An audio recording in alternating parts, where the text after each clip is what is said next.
in 1985 where they were just invincible. You circle that game at Marino late here in December because it's going to be a hot weather game against a hot quarterback. And he finally got them. He finally figured them out to their advantage, to your point, because you need to lose one and get the pressure off you. Just start fresh in the playoffs. And then they absolutely devastated every team they played in the postseason. This team in firepower looks like that team, and I've covered a lot of those games, so I was around that team. I know it very well. That team came to Dallas early late in the year and absolutely destroyed a pretty good Cowboy team. But it was a score. It was like 44-0 or something. It was up in that. It was like last night. It was like last night. I am licking my wounds from last night, but I saw a dynamo last night. I saw a team that has no apparent weakness where I say, well, they protected against what I thought was the deepest pass rush. Oh, my God. 720. Like he was made of porcelain. They protected him like he was the crown jewel. He barely got touched. He was 15% pressure, as Michael said to me. I don't even know where the 15% pressures came from. So the point is, the young quarterback minutes before game day. That's how bad it was. I watched Rich Paul. You know, they did a feature on Rich Paul, LeBron James in 60 minutes. I watched that. Wow, you might add. Because the brothers was there 42-10 with 13 minutes left in the game. It's just a romp. Just an embarrassment. I'm just looking at certain stats here in terms of first downs and things like that. First down, 49ers 25, Cowboys 8. Time of possession, 37-23. It is an absolute utter embarrassment what happened to the Dallas Cowboys. But I'm going to tell you right now, it ain't just about that. First of all, Dan Quinn, he was Kyle Shanahan's boss in Atlanta. Am I right about that? That Super Bowl that they blew a 28-3 lead and ended up losing the damn Super Bowl to Tom Brady and the Unfriended. Kyle Shanahan was the offensive coordinator. Dan Quinn was the head coach. And your former people, you understand what I'm saying? You were the boss. You got robbed last night. The Dallas Cowboys defense was soft. They got pumped. They got beat up. They lost at both lines of scrimmage, offensively and defensively. You had, and I felt bad to see CeeDee Lamb. I ain't gonna lie. There were several times he was open to Dak Prescott. I don't know if it's Dak Prescott's combination, Dak Prescott, Mike McCarthy, but he was missed. At the end of the day, your team deal with San Francisco, McCarthy, I'm sorry, I'm McCaffrey, I'm sorry, 15-0 as a starter in San Francisco. 15-0, Brock Purdy, 10-0 as a starter at quarterback. I mean, this is just pure domination. I didn't see that coming. I saw the loss. I saw the interception. I saw all of that coming. But I didn't see this. And if I'm not going to talk any further because to take it away from you to share and dissect this and break it down would be a definition of TTE. It's just a public inside. I'm going to let them have y'all break it down with their expertise. I know what I saw. And it was pretty. I tell you that. Can you re-ask me the question? Yes, go ahead. Sure. Ask it. Yes, give me a second. Yes. What happened to the Cowboys? What I told you would happen. I said, what happens when the Cowboy offense doesn't get moving forward? Or the special team can set that offense up on the short field, and they only have to drive 30 yards. And Dak Prescott is forced to play every down, every possession, every throw, and it matters. What would happen? What you saw would happen. All I heard, we've got a historic defense. We have the ability to be the Ravens. We have the ability to be this and this and this. Normally what happens, when teams that have the historic defense, they don't kill anybody in the defense. We talk about it after it's done. Let the media, let the people that do this for a living tell you how great you are after you've done something. Now I want you to tell me what you've done. You see how easy it is to play quarterback down the line? When you're up 40-0, when you're up 38-3, when you're up 27-0, you see how easy it is to play defense? I told you, turn turnovers are in that 30, DNA. 30, Jerry Jones 12, tried to tell us for the last several years, 15. turning the football over isn't what that is about. It is absolutely what it is about. And you know what? To take a skill line from Lamar Coleman, you are that interception father. You turn the ball over. 11:53. You turn the ball over because you force to play every possession. You can't just put the ball in Tony Pollard's belly. You can't just rely on Michael Parsons to get strip sacks. Now, all I heard last week, and they were playing it up in the media, this will be the first time in 630 days since they drafted Tyler Smith #1, that offensive line will be intact. And they got whipped. They got whipped. That defense, that historic defense that everybody said yes about, got ran through like Sherman went through Georgia. The Cowboys are who we thought they were. And the Niners didn't let them off. Even at what you said that Dan Quinn was Kyle Shanahan's fault. He also was the defensive coordinator doing that 28-3 lead that they had. So we shouldn't be surprised by this. And I told you, I don't know what they were thinking last night. There is no way I would have lined Michael Parsons up at left defensive end because Trent Williams is going to neutralize him. I'm going to put him on the right side and let him go time after time on the right side. I'm not giving him Trent. He's a 10-time Pro Bowler. He's a 2-time first-team All-Pro. You know where he's going when his career is done? He's coming to join me in camp. So leave him alone. Did anybody touch Brock Purdy's hand except the coin toss at the start of the game? Did anybody touch 11:53. What happened is what I thought would happen. If they didn't get paid, 11:50. the Cowboys will 6:13. 5:20. if you don't turn the ball over, they can be had in a very big way. Yeah, I was totally wrong for the Cowboys are versus the elite team. I thought they were a much better football team than what we saw last night. It's the worst performance of Dak Prescott's tenure as a Dallas Cowboy. And I disagree with Stephen A. and Shannon that this was a line of scrimmage game. It wasn't. This is a quarterback game and a play caller game. San Francisco's got the distinct advantage in both situations. Offensively, the Cowboys showed to be archaic and antiquated. Standstill offense. The first pass of the game, I believe, was a drop back go route versus off coverage. It was a bad football play. The first third down of the game, they got into trips and ran triple slants. Mike McCarthy's been calling that play for 15 years in Green Bay. So the offense looked slow and timid and tired. Defensively, they were unprepared. The first pass of the game, the 49ers motion, Brandon Ayuk's wide open. Like, we were unprepared for the motion. So it was a complete outclassing when it came to a football team being ready to play, a football team being prepared how to handle and then react. And then when we talk about the quarterbacks, Dak Prescott looked timid. Dak Prescott made mistakes that he should not make. Dak Prescott threw interceptions that he should not attempt. And Brock Purdy was by far the better player on the field. Both lines of scrimmage, I thought San Francisco were fine. They did not dominate the line of scrimmage. It wasn't more on Dak or on the play call. I mean, it's always both, Molly. It is. It's always both. And I know we don't love that answer. It's always both. The play calling did not help Dak Prescott. And Dak Prescott, he made one throw last night. The touchdown pass to Turpin. Other than that, there wasn't a single throw that you sat there and said, man, that's a nice ball. Brock Purdy had 6 of them. There's a stretch in the third quarter. You guys remember, it was 3rd and 3. It was an 11-point game. He throws a corner route to Debo, and they get called for a holding. It goes from 3rd and 3 to 3rd and 14. He comes right back and throws an unreal in-route to Debo Samuel for like 40 yards. Those 2 throws were better than whole game with Dak Prescott showing. But you can't act like the line of scrimmage wasn't that bad. I mean, San Francisco, it was to me. San Francisco was able to run the football. The Dallas Cowboys were not. The Dallas Cowboys were not able to run the football. San Francisco was running the football. That's the 170 yards on the ground. when you look at it from that perspective, I'm looking at them getting in Dak Prescott's face, making him uncomfortable. I didn't see that happen to Brock Purdy. Just like Shannon pointed out, you barely touched him. Plus, San Francisco was able to run the football. The Dallas Cowboys were not. I don't understand how we sit there and we say the line of scrimmage wasn't that big of a factor. I think it was. I guarantee you, I don't know until the numbers come out.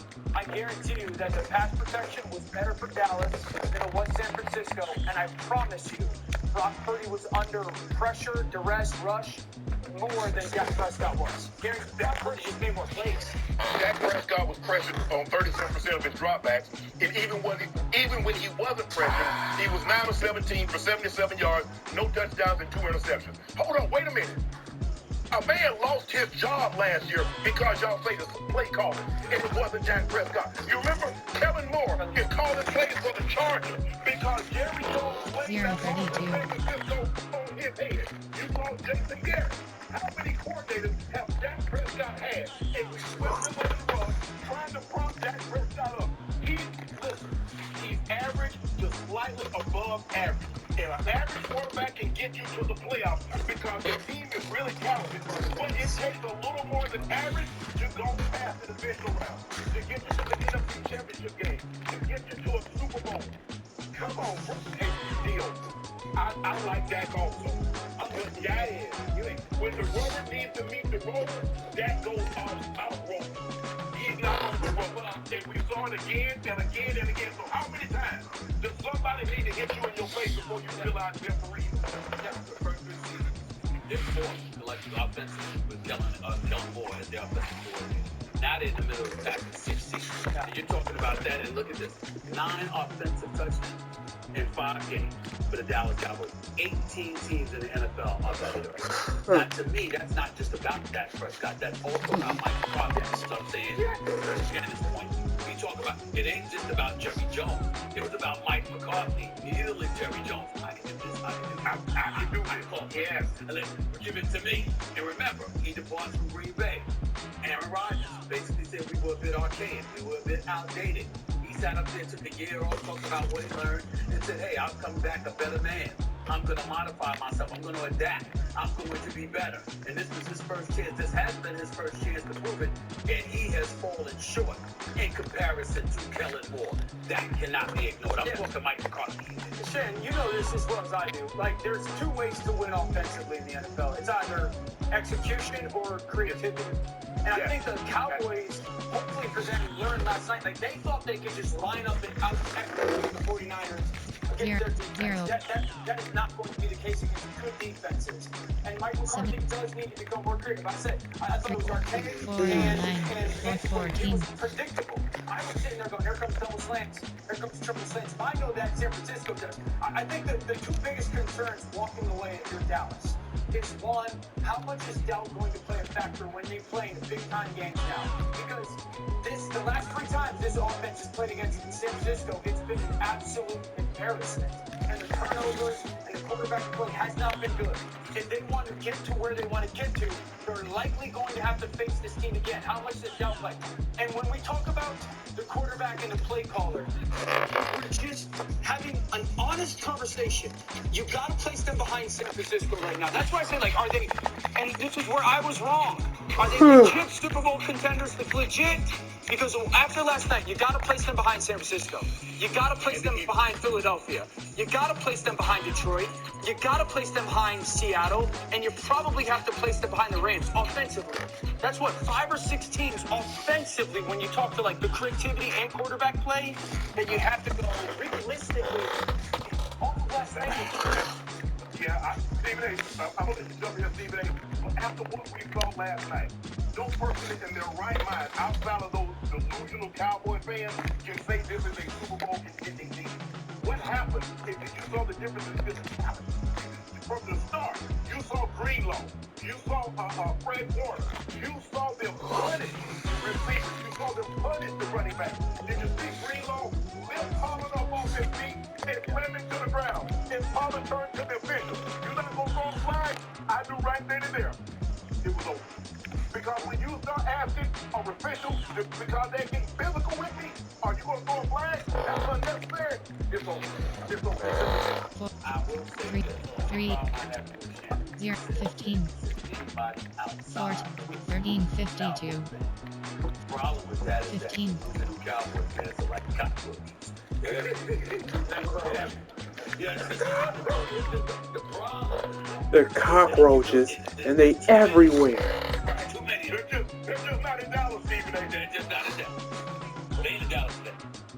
No. So now you think they're still Super Bowl contenders? No. I can't legitimately say, and that's what I missed on that playing against bad competition and seeing how poorly the Giants are. That I can't. But who is, and so who are the contenders then in the NFC? He's a San Francisco and You just watched them, Molly. Did you Yeah, not watch obviously them? San San Francisco. Francisco, Philly, and Detroit. Have you not watched the Eagles? Yes. You know what, Detroit? Have you watched Detroit? Detroit's there. I don't know if they're. I don't know if Detroit's in that class. Detroit. But they are in that. I'm not giving Detroit, Shannon, I'm not giving Detroit that. Oh my I'm God. not giving Detroit that, yes, because they're young. I know the talent is there, but they're young, okay? They haven't been there is what I'm trying to That's say. totally fair. I'm going to say San Francisco and Philadelphia and the South. I tell you this much, though. Detroit can beat Dallas. Detroit can be Dallas. Detroit has going for them is their offense. They actually said I think it's on the defensive player of the year type abilities, but that allows them to be. Detroit can be They're not in that Let me ask you this: when you get beat down like this, Shannon, do you feel like they can bounce back psychologically? Like this will kind of garner the troops, and we can see an even better Cowboys team moving forward, or is it hard to? You know, Molly, the thing that I've been saying is that when we were winning, we were very realistic in what we were. We were not pumping our chest and we got historically great. We got a historically great this. Even when the Ravens in 2011, they did not talk about how historically great they were because they were in it. Now, after the season, when you average give up 10 points a game, your whole team, you play 16 games, you give up 165 total points, you give up 190 points over the entire season, including the playoffs, then people start saying, that was a historic defense. But when you're in your mind and you're trumpeting, oh, we're great, and somebody come put their foot in you like they did last night, yeah, it's a gut check. It makes you real fast. Are we really that good, or we just been talking? Let me tell you why. Dallas Cowboys cannot bounce back. They don't believe in their quarterback. That's the Dallas thing right now. That's right. But do they believe in their coach also to take it back like that? If you don't believe in your quarterback, chances are you're not going to believe in the coach who's supposed to be an offensive mind. He's up to play as a coach that he's a former defensive coordinator. Yeah. You got a defense like the Baltimore Ravens had when Shannon was there and stuff like that. That's a different animal. But when you're relying on your offensive system, remember the Dallas Cowboys did bravado. It's totally about their defense. Those players believe in themselves. Yeah. Michael Parsons is talking post game yesterday, and he talking about we're not that far. What he's saying is, look, y'all, don't get it twisted. It was a bad day today, but the defense will rise again. The problem is they got question marks about their quarterback. If you remember, during the summertime, they're working out, training camp.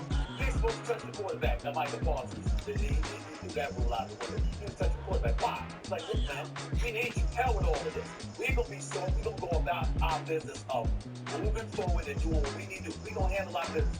You're going to handle yours. Dallas Cowboys team has a question mark about their coach and about their quarterback. I think they get bounced back versus some of the average teams in the NFC. Wait until they play an elite team again. Unfortunately, they have to figure out who they are defensively without Trayvon as well. Rex is just. They were the #1 pass defense before Trayvon Diggs was injured. They're the 30th ranked pass defense since then. So as great of a head coach as Dan Quinn is, they got figured out because there was a little bit of expose on the back end as well when it came to that. All right, I want to get into But Philly. also, Molly, the thing that you can't turn the ball over. No matter how great your defense is, you put them on enough short field, they'll eventually break. And the one thing that we didn't do is that we didn't put our defense in harm's way. So when we got a 7-0 or 10-0 lead, we took care of the football because we didn't believe an opposing offense could drive down on that field.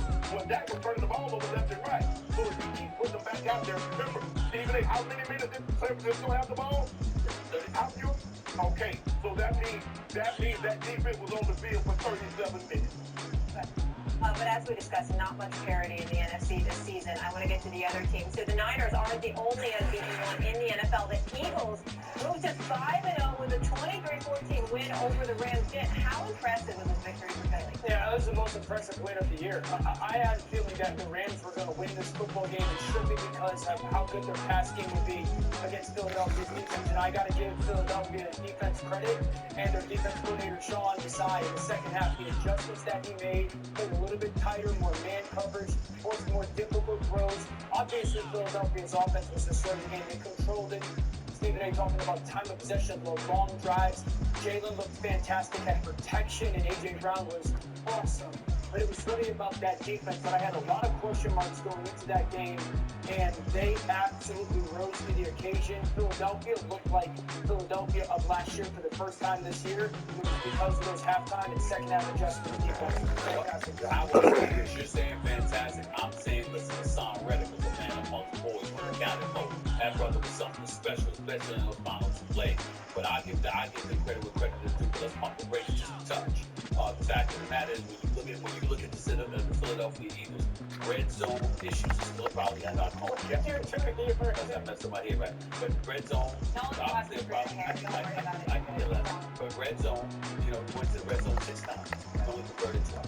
Right, that's number one. Number two, defensively, they're third worst in red zone because a lot of teams, 75% of their possessions. That is a problem they're going to have to fix that. Because when we look at San Francisco, we said Philadelphia, San Francisco. We're now saying San Francisco, Philadelphia. Yes. And it's because of those two categories I just put. All right, let's leave it there because we have some juicy topics to get into as we move forward. Party's just getting started here at First Take. Coming up, find out why Stephen A. says there are major implications after Lamar Jackson, the Ravens, lose to his Steelers. We will get into that. And our Mac Jones struggles, raising legit questions about Bill Belichick. We'll dive into that. I'll first take a moment. Stay with us.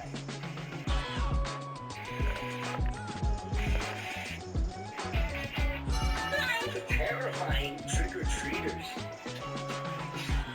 For the scary good bakers. And the horror movie marathoners. M&M's for all fun kind. Travis Kelce. Wow, you're Brian Halsey. Perfect payment history. I worship you, man. It's all the experience of my money debit card. It is a digital checking account that can build credit without the debt. I know. Get your experience smart money account through the free app. Hey, with Straight Talk Wireless, you can now get a Walmart Plus membership for free delivery and an included Paramount Plus subscription. Are you freaking out yet? I do it. Only Straight Talk Wireless gives you unlimited 5G data and Walmart Plus on select plans for free. Introducing the new Domino's Rewards. Now you earn free Domino's every 2 orders. It's as easy as 1, 2, free. Like free Parmesan bread ice, or free stuffed cheesy bread, or free medium 2-topping pita bread, or even more. Free. Order now and start earning free Domino's today. Easy to get lost in investment research. Introducing JP Morgan Personal Advisors. Hey, David. Connect with an advisor to create your personalized plan. Let's find the right investments for your goals. Okay, great. JP Morgan Wealth Management. Yeah, with Metro, there's no contracts, no price hikes, no surprises. There's no yada yada. Yada yada. Price hike yada yada. Yada yada yada means wireless without the gotcha. Only at Metro. Yada yada. A car like this. Hey. It's big. It's luxurious. Like a monster. And yet, it does.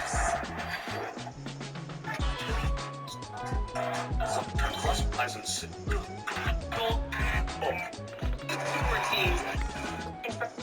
happy with NFL football. His rally to stun the Mesquite-prone Ravens 17-10. Lamar, what happened? Got passes. You don't expect our guys to drop passes. I'm happy with NFL football.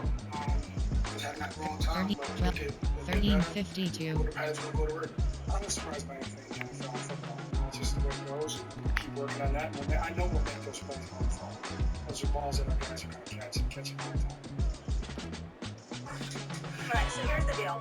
Baltimore produced 10 points on its first 3 drives on Sunday, but Ravens offense dried up after that being held scoreless on their final 9 drives. The running game disappeared on those drives. A total of 37 yards, less than 3 yards per rush. The 9 straight drives without a point is the second longest in a Lamar Jackson start. Look who's here. Rex Ryan in the building. Your boy, Shannon. 12:29. Rex, tell me this. Are the Ravens getting their money's worth with Lamar? Obviously, he just got the huge contract. Yeah, I believe so. And here's the thing, Lamar, he can't throw it and catch it. Yeah. When we're talking about it, drops, I'm making this up. 8 drops, including 3 that would have been touchdowns. That's not Lamar's fault. And it's like this one right here. Guys, why no? Look at his hands. Look how wide his hands are, Stephen Aguilar. Why are they out there? Why aren't the fingers together? I don't know. Maybe there's a reason. And I'm going to tell you why the reason is. We did something on Sunday Countdown where we showed the receiver coach was throwing a rugby ball to his players. And his whole take was, it gets them to make sure they catch with 2 hands. Yeah. They get them to catch with 2 hands, and your hands are separated if you catch a rugby ball. How about we catch football, where now my fingertips are together? What is getting reps with a ball from a different sport? I think what it is some guy's trying to be a guru or whatever. I would take that rugby ball and kick it out of my building as far as I possibly could. Right. Shannon, you've caught 1,000,000 footballs in your day. You ever catch a rugby ball? No, it makes no sense. And I know you've never dropped 8 passes in your career, let alone a day. I've never been a part of a team that dropped that many passes in one game. If you look at the first half, it was a tale of 2 halves for the Ravens because Lamar looked extremely well in the first half. But even if we go back and look at the 5 games, this offense looked exactly like the Greg Roman offense. Todd Munkin was supposed to come in, and Lamar Jackson was supposed to spread it around. And even though they did have 8 drops, 11:59. Entering info pop. 12:29. That was supposed to be back shoulder. And on the back shoulder, you know one thing, Greg. You can't miss inside. That's why you're throwing the back shoulder. 11:29. So if you miss inside, you're going to hit joint in his hand, which he did. 9:40. I gotta say this. You're exactly right. 118. 100% right. No question about it. However, 9:43. 9:03. 9:46. 10:17. 10:20. 12:29. 14:20.